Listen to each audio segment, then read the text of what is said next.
আমার ছোট্ট ছোট্ট বন্ধুরা, আশা করি তোমরা ভালো আছো, সুস্থ আছো। তো জাস্ট কিছুদিন আগে আমরা ভয়েস চেঞ্জের একটি ক্লাস, ইংলিশ গ্রামারের আন্ডারে ভয়েস চেঞ্জের একটি ক্লাস আমরা করেছিলাম, যেটা ভয়েস চেঞ্জ পার্ট 1 হিসেবে তোমরা দেখেছিলে। তো আজকে আমরা ওই ভয়েস চেঞ্জেরই পার্ট 2 এর একটি ক্লাস করব। বিগত যে ক্লাসটি, সেখানে আমরা ভয়েস চেঞ্জটা দেখেছিলাম মূলত অ্যাসার্টিভ সেন্টেন্সের উপর ভিত্তি করে, আর আজকে আমরা ভয়েস চেঞ্জটা যে সেন্টেন্সের প্রকারের উপর ভিত্তি করে দেখব, সেটা হচ্ছে ইন্টারোগেটিভ সেন্টেন্সেস।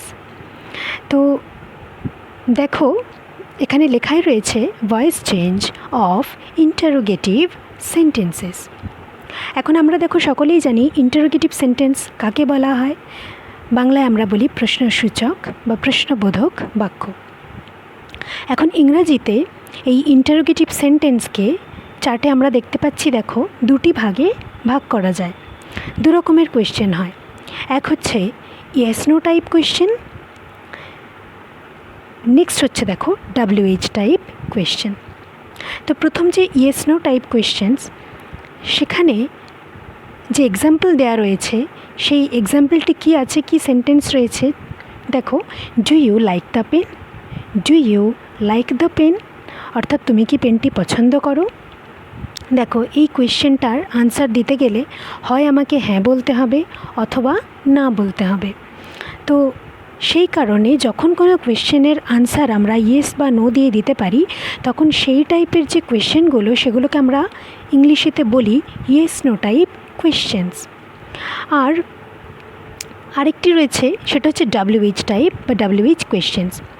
ইয়েস নো টাইপের ক্ষেত্রে আনসারটা আমরা ইয়েস অথবা নো দিয়ে পাই, কিন্তু এখানে যে এক্সাম্পলটি আছে দেখো, ভালো করে দেখলেই আমরা বুঝতে পারি এর আনসার আমরা কখনো ইয়েস বা নো দিয়ে পাবো না। কি আছে? হোয়াট ডু ইউ লাইক অর্থাৎ তুমি কি পছন্দ করো, তুমি কি পছন্দ করো। তো দেখো, তুমি কি পছন্দ করো, এইটার আনসার কখনো হ্যাঁ বা না দিয়ে হতে পারে না। কিছু একটা আনসার আসবে, যে সাপোজ ধরো আমি গান করতে পছন্দ করি, বা আমি খেলা করতে পছন্দ করি, বা আমি আঁকতে পছন্দ করি, বা আমি এই পেনটি পছন্দ করি। কিছু না কিছু তো একটা আনসার আসবে, যেটা কখনোই ইয়েস বা নো দিয়ে আসছে না।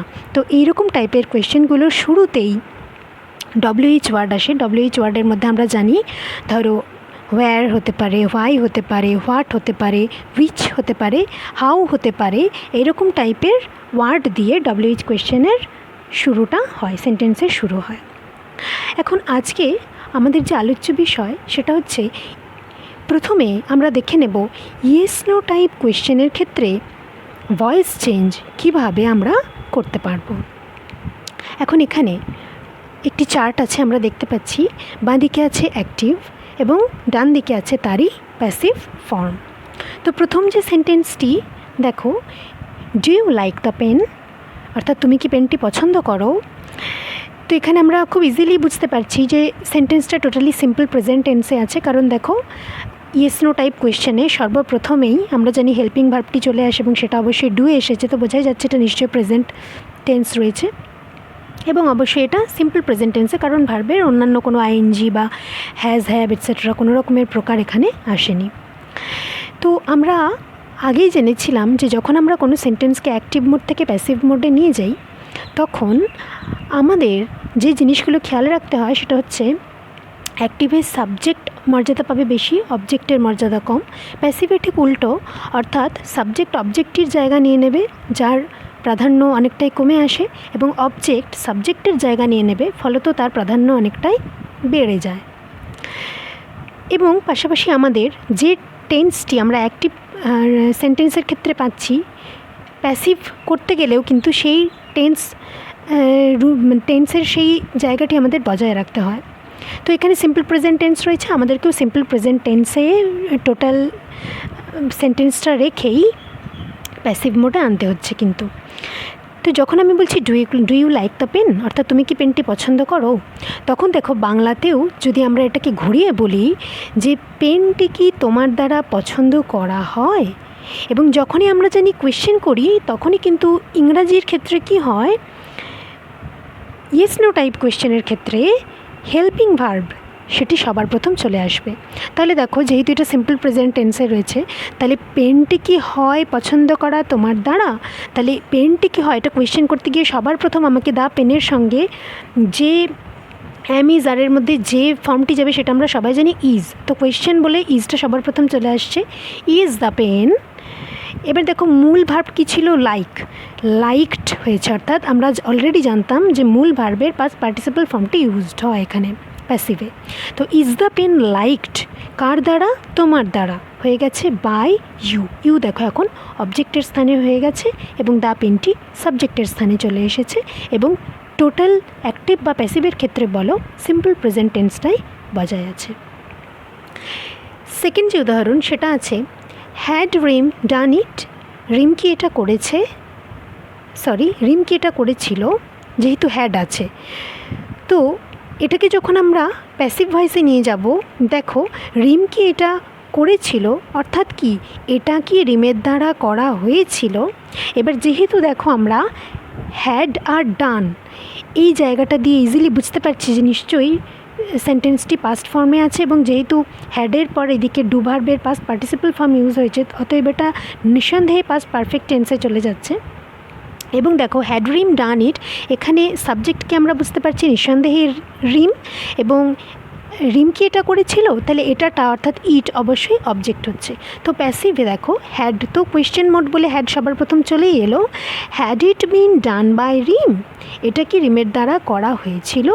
হ্যাড ইটটা দেখো সাবজেক্টের পজিশনে চলে এসেছে, এবং সাবজেক্টের পজিশনের পাশাপাশি দেখো হ্যাড ইট বিন হয়েছে, কারণ আমরা জানি হ্যাডের পর সব সময় ভার্বের পারফেক্ট টেন্সের ক্ষেত্রে ভয়েস প্যাসিভ ভয়েসে আনতে গেলে বি ভার্বের পাস্ট পার্টিসিপাল ফর্মটাই আসবে। তো হ্যাড ইট বিন এটা কি হয়েছে, এখন কি হয়েছে, করা, তাহলে ডু ভার্বের পাস্ট পার্টিসিপাল ফর্ম আমরা অলরেডি জানি ডানই হয়, তো ইজিলি তেমনই হয়েছে, had it bin done by রিম, রিমের দ্বারা। তো রিম দেখো আপাতত অবজেক্টের স্থানে চলে গেছে। এবার অনেক ক্ষেত্রে কি হয়, ডিরেক্টলি এরকম অ্যাক্টিভ সেন্টেন্স থেকে প্যাসিভ মোডে কোয়েশ্চেন ফর্মে আমাদের আনতে গিয়ে অনেক সময় আমাদের কনফিউশন হয় টু সাম এক্সটেন্ট। কখনো কখনো, আমি বলছি না সব সময় হয়, কিন্তু সব সময় না হলেও কখনো কখনো একটা হালকা কনফিউশন আসতে পারে। তো সেই কনফিউশনটাকে টোটালি দূর করার জন্য আমরা একটা অন্য প্রসেসেও ইয়েস নো টাইপ কোয়েশ্চেন্সের ক্ষেত্রে অ্যাক্টিভ টু প্যাসিভ করার জন্য সেই স্টেপগুলো মেনটেন করে করতে পারি, যাতে কি আমাদের টোটাল প্রসেসটা বুঝতে আরও সুবিধা হয়। সেই অল্টারনেটিভ ওয়েটা এবার আমরা দেখে নিচ্ছি। দেখো যে প্রথম সেন্টেন্সটি দেওয়া ছিল do you like the pen, সেটা নিরিখেই করা হয়েছে। অ্যাক্টিভ কি রয়েছে দেখো, do you like the pen, অর্থাৎ তুমি কি পেনটি পছন্দ করো, এখানে অবশ্যই ইউ হচ্ছে সাবজেক্ট এবং দ্য পেন হচ্ছে অবজেক্ট। এখন এইটাকে আমাকে যদি প্যাসিভ করতে হয়, তো আমি অনেক সময় কি করতে পারি, এটাকে ডিরেক্টলি প্যাসিভে না নিয়ে গিয়ে কয়েকটি স্টেপ ফলো করে ইজিলি প্যাসিভে কোয়েশ্চেন মোডে এটাকে নিয়ে চলে যেতে পারি। তো সেক্ষেত্রে আমাকে সর্বপ্রথম কি করতে হবে, স্টেপ 1 যেটা করতে হবে সেটা হচ্ছে দেখো লেখা রয়েছে অ্যাসার্টিভ মোডে আনতে হবে। অ্যাসার্টিভ মোডে আনতে গেলে দেখো যদি বলা হচ্ছে যে তুমি কি পেনটি পছন্দ করো, তো ধরেই নিলাম যে আমি পেনটি তুমি পেনটি পছন্দ করো, এটা ধরেই নিলাম। তো সেই ক্ষেত্রে আমি কি বলবো, ইংলিশেতে কি বলবো, ইউ লাইক দ্য পেন, তুমি পেনটি পছন্দ করো। ইজিলি দেখো অ্যাসার্টিভ সেন্টেন্সের ক্ষেত্রে যেমন আমরা আগে করে এসেছি বুঝতে পারছি ইউ এখানে সাবজেক্ট এবং দ্য পেন এখানে অবজেক্ট। এবার এই অ্যাসার্টিভ সেন্টেন্সটা যেটা অ্যাক্টিভ মোডে রয়েছে, এই অ্যাসার্টিভ সেন্টেন্সটাকে যদি আমি প্যাসিভ মোডে অ্যাসার্টিভ ফর্মে রেখে দিতে চাই, তাহলে আমরা যেমন আগে করে এসেছি সেইভাবে কী হবে দেখো, দ্য পেন সবার প্রথম চলে আসবে, তারপরে দ্য পেনের সঙ্গে যেহেতু এটা প্রেজেন্ট ইনডেফিনাইট টেন্স রয়েছে, তাহলে দ্য পেনের সঙ্গে কী যাবে, ইজ, এবং লাইক ভার্বের পাস্ট পার্টিসিপাল ফর্ম দেখো লাইকড হয়েছে তার পাশে, এবং কার দ্বারা পছন্দ করা হয়েছে না, তোমার দ্বারা, তাহলে by you, the pen is liked by you. এখন দেখো দ্য পেন হয়ে গেছে সাবজেক্ট এবং ইউ হয়ে গেছে অবজেক্টের পজিশনে। এই যে প্যাসিভ মোডটা আমরা অ্যাসার্টিভের ক্ষেত্রে পেয়ে গেলাম। এখন এটাকে দেখো আমরা খুব ইজিলি কোয়েশ্চেন মোডে ট্রান্সফর্ম করে দিতে পারবো। কিভাবে না, আমরা জানি যে তলায় স্টার মার্ক করে দেওয়াই আছে দেখো, এবং আমরা অলরেডি জানি যে ইয়েস নো টাইপ কোয়েশ্চেন্সের ক্ষেত্রে হেল্পিং ভার্বটা সব সময় সর্বপ্রথমে বসাতে হয়। তো সেক্ষেত্রে আমরা দ্য পেনের পর ইজ ছিল, অ্যাসার্টিভের প্যাসিভ করতে গিয়ে ইজটা কেবল একদম সামনে চলে এলো, যেহেতু ওটা হেল্পিং ভার্ব।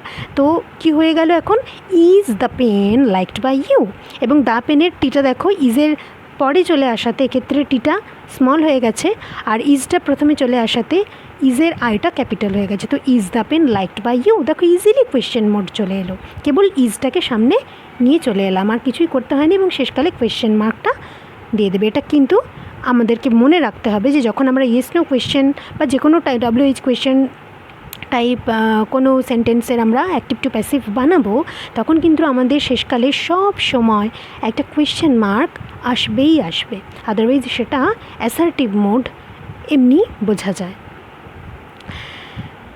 আশা করি এত দূর অবধি আমরা ভালোই বুঝতে পারলাম। এরপরে আমরা দেখে নেব WH কোয়েশ্চেনের ক্ষেত্রে কিভাবে অ্যাক্টিভ টু প্যাসিভ করতে পারবো। এবার দেখো এখানে যে উদাহরণগুলি রয়েছে তার প্রথম সেন্টেন্সটি আছে অ্যাক্টিভ মোডে, হোয়াট ডু ইউ লাইক, তুমি কি পছন্দ করো। তাহলে এখানে নিশ্চয়ই সাবজেক্ট কী হবে, ইউ। এবার তুমি কি পছন্দ করো, তাহলে হোয়াট মানে কি, এটা নিশ্চয়ই অবজেক্ট হয়েছে। এখন দেখো প্যাসিভ মোডে যখন এটাকে আমি নিয়ে যাব, তখন কীরকমভাবে ব্যাপারটা বোঝাই যাচ্ছে, তুমি কি পছন্দ করো এটা হয়ে যাবে কি তোমার দ্বারা পছন্দ করা হয়। তো হোয়াট মানেই কি, দেখো এবার হোয়াটটা সাবজেক্ট ফর্মে চলে এসেছে। হোয়াট ইজ লাইকড, এখানে লাইকটা মূল ভার্ব ছিল, ফলে তো লাইকড হয়ে গিয়েছে। হোয়াট ইজ লাইকড, এবং ইজ কেন হচ্ছে, কারণ টোটাল সেন্টেন্সটা আমরা দেখতে পাচ্ছি সিম্পল প্রেজেন্টে রয়েছে। তো what is liked by you, কি তোমার দ্বারা পছন্দ করা হয়, খুব ইজি। নেক্সট দেখো why did he call you, কেন সে তোমাকে কল করেছিল। তাহলে এটা কোন টেন্সে রয়েছে, সিম্পল পাস্ট টেন্সে রয়েছে, ডিড দেখে আমরা বুঝতে পারছি ডিড কল আছে, এবং এটা যে WH টাইপ কোয়েশ্চেন সেটা দেখো প্রথমেই ওয়াই এসেছে, কেন সে তোমাকে কল করেছিল। তাহলে এটাকে ঘুরিয়ে প্যাসিভ মোডে বললে কি আসবে, যে কেন তুমি তার দ্বারা কল করা বা কল প্রাপ্ত হয়েছিলে। তো সেক্ষেত্রে কীরকম হচ্ছে, why were you called by him, why were you called, ওয়্যারটা কেন এসেছে, কারণ কোয়েশ্চেন মোডে আমরা সবসময় জানি যে ভার্বটা আগে চলে আসে। তো WH কোয়েশ্চেন বলে সবার প্রথম তো WH ওয়ার্ডটা থাকছেই, তারপরেই চলে এসেছে দেখো এখানে যে be verb, helping verb, why were you called, কেন তোমাকে ডাকা হয়েছিল বা কেন তোমাকে কল করা হয়েছিল, বাই হিম তার দ্বারা। তাহলে ইউ দেখো সাবজেক্ট পজিশনে, এবং বাই হিম এখানে হিমটা অবজেক্টের পজিশনে চলে এসেছে। এরপরের যে সেন্টেন্সটি সেটা দেখো, how did she do it, সে কীভাবে এটা করেছিল। ডিড ডু, তো এটা সিম্পল পাস্ট টেন্সে আছে, বোঝাই যাচ্ছে। এখন দেখো এটাকে যদি প্যাসিভ করি কি হবে, যে এটা কিভাবে করা হয়েছিল তার দ্বারা, তাই তো। তাহলে হাউটা হাবের জায়গায় থাকছে। এরপর দেখো এটা করা হয়েছিল, তার মানে হয়েছিল দিয়ে ওয়াজ ভার্বটা সবার প্রথম আমাকে নিয়ে আসতে হবে কোয়েশ্চেন মোড বলে। তো হাউ ওয়াজ ইট ডান, কারণ ডু ভার্বের পাস্ট পার্টিসিপাল ফর্ম ডান হয় আমরা জানি। তো হাউ ওয়াজ ইট ডান, কার দ্বারা, তার দ্বারা, বাই হার। তাহলে এখন দেখো ইটটা সাবজেক্ট পজিশনে এসে গেছে এবং হারটা অবজেক্টের পজিশনে চলে গেছে। তো how did she do it, এটা প্যাসিভ মোডে হয়ে গেছে, how was it done by her, how was it done by her. এরপরে আরও আমরা তিনটে উদাহরণ WH কোয়েশ্চেনের আন্ডারেই দেখে নিচ্ছি। প্রথমটি রয়েছে দেখো, which pen do you want, কোন পেনটি তুমি চাইছো। তাহলে তুমি চাইছো, এখানে দেখো WH কোয়েশ্চেন বলে তো হুইচ পেন, এটা সবার প্রথম হুইচটা আসছে, কিন্তু তুমি চাইছো, তাহলে নিঃসন্দেহে এখানে সাবজেক্টকে আমরা বুঝতে পারছি ইউ। কোন পেনটি চাইছো, হুইচ পেন, তো সেটা দেখো টোটালটা অবজেক্টের পজিশনে কাজ করছে। এখন এটাকে যখন আমি প্যাসিভ করব তখন কীরকম ব্যাপারটা হবে যে কোন পেনটি চাওয়া হয় তোমার দ্বারা, তাহলে which pen is wanted, want ভার্বের পাস্ট পার্টিসিপল ফর্ম কার দ্বারা, তোমার দ্বারা, বাই ইউ। তাহলে which pen do you want, এটা প্যাসিভ মোডে হয়ে গেল, which pen is wanted by you. You দেখো অবজেক্টের পজিশনে চলে গেছে এবং টোটাল অ্যাক্টিভ টু প্যাসিভ করতে গিয়ে আমরা সিম্পল প্রেজেন্ট টেন্সটিকে মেনটেন করেছি। পরের উদাহরণ দেখো, where had you kept it, তুমি এটাকে কোথায় রেখেছিলে। তাহলে ইউ অবশ্যই এখানে সাবজেক্ট, ইট তো অবজেক্ট বুঝতে পারছি আমরা, এবং দেখো হ্যাড কেপ্ট দেখে বোঝাই যাচ্ছে এটা পাস্ট পারফেক্ট টেন্সে রয়েছে। তো এটাকে যখন প্যাসিভ করব কি দাঁড়াচ্ছে, where had it been kept by you, অর্থাৎ এটাকে কোথায় রাখা হয়েছিল তোমার দ্বারা। তাহলে where had it been kept, যেহেতু পাস্ট পারফেক্ট টেন্স সেহেতু হ্যাড বিন এসেছে। তো বলছে where had it been kept by you. You তাহলে দেখো অবজেক্টের পজিশনে চলে গেছে এবং ইটটা সাবজেক্টের পজিশনে এসেছে এবং টোটাল অ্যাক্টিভ টু প্যাসিভে আমরা পাস্ট পারফেক্ট টেন্স মেনটেন করেছি। এরপরে দেখো যে 3 নম্বর উদাহরণ, সেইটি হচ্ছে হু গেভ ইট, কে এটা দিয়েছিল। তাহলে কে দিয়েছিল, যদিও আমরা কে দিয়েছিল সেটা জানি না, কিন্তু কে দিয়েছিল তাহলে নিঃসন্দেহে এখানে সেই হচ্ছে সাবজেক্ট হু, এবং এটা নিঃসন্দেহে ইটটা অবজেক্ট হয়ে গেছে। এখন হু গেভ ইট আমরা দেখি বুঝতে পারছি গেভটা হচ্ছে পাস্ট ফর্ম, তাহলে এটা সিম্পল পাস্ট টেন্সে রয়েছে। এটাকে যখন আমরা প্যাসিভ করব দেখো বাংলাতে করলেও আমরা কি ভেবে নেব যে এটা কার দ্বারা দেওয়া হয়েছিল। তাহলে হু গেভ ইট এটাকে দিয়েছিল আর এটা কার দ্বারা দেওয়া হয়েছিল। এবার কোয়েশ্চেন মোডেতে যখন হু গেভ ইট থাকে সবার প্রথম আমরা শেষকালে যেহেতু WH মোডের কোয়েশ্চেন দেখো আমরা প্রথমেই বাই হুম লিখে দেব, by whom was it given, হয়েছে, by whom was it given. ইটটা দেখো সাবজেক্টের পজিশনে চলে গেছে এবং হুমটা অবজেক্টের পজিশনে, কারণ সে তার আগে বাই নিয়েছে এবং টোটালটি দেখো কোয়েশ্চেন মোডে রয়েছে। এবং এখানেও দেখো স্টার মার্ক দিয়ে আমরা দেখতে পাচ্ছি যে WH কোয়েশ্চেনের ক্ষেত্রে WH ওয়ার্ড সর্বপ্রথমে বসে। WH ওয়ার্ড আগেই কী হয় তোমাদের বলে দিয়েছি, তার মধ্যে যে what, where, why, how, which এই সমস্ত কিছু থাকছে, যার স্টার্টিংয়ে জেনারেলি WH থাকে। হাউয়ের ক্ষেত্রে যদিও থাকে না, কিন্তু হাউটিও আমরা WH কোয়েশ্চেনের ক্ষেত্রেই ওটাকে ধরি আর কি। তো ইন্টারোগেটিভ সেন্টেন্সের ভয়েস চেঞ্জ কী করে হচ্ছে, ইয়েস নো টাইপ কোয়েশ্চেনের ক্ষেত্রেই ধরা হোক আর WH টাইপ কোয়েশ্চেনের ক্ষেত্রেই ধরা হোক, সেটা তো আমরা দেখে নিয়েছি। আমার মনে হয় তোমাদের বুঝতে কোনো অসুবিধা হয়নি। তো এরপর এখানে একটি এক্সারসাইজ শিট আমি শেয়ার করে দিলাম, যেটা তোমরা সমস্ত ব্যাপারটাকে ভালো করে বুঝে নেওয়ার পরে নিজেরা বসে বসে করবে এবং নিঃসন্দেহে কোনো রকম অসুবিধাতে আমার সাথে কনসাল্ট করে নেবে। তো আপাতত এইটুকুই রইল আজকের জন্য। এরপর আবার নতুন ক্লাস নিয়ে বা ভয়েস চেঞ্জের যে থার্ড পার্ট সেটা নিয়ে আমি আবার পরে আসবো তোমাদের কাছে। আজকের জন্য আপাতত এইটুকুই। খুব ভালো থেকো। Thank you.